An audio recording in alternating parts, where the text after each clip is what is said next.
Welcome. Now I am going to show you how to set a logo on a website.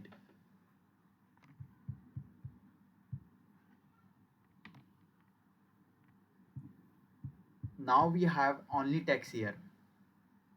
So I want to upload a logo here. Go to customize and click on it.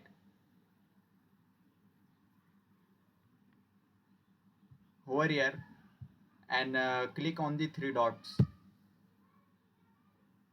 Go to sidebar and click on the select logo. Go to upload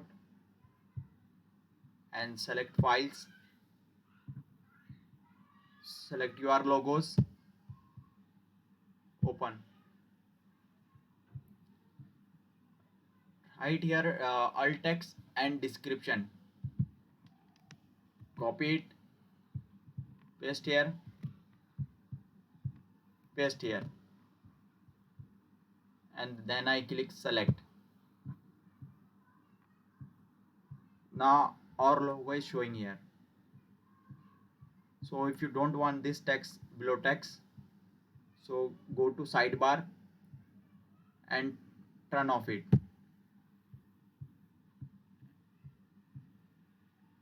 Click on publish and close it. Now is logo showing here.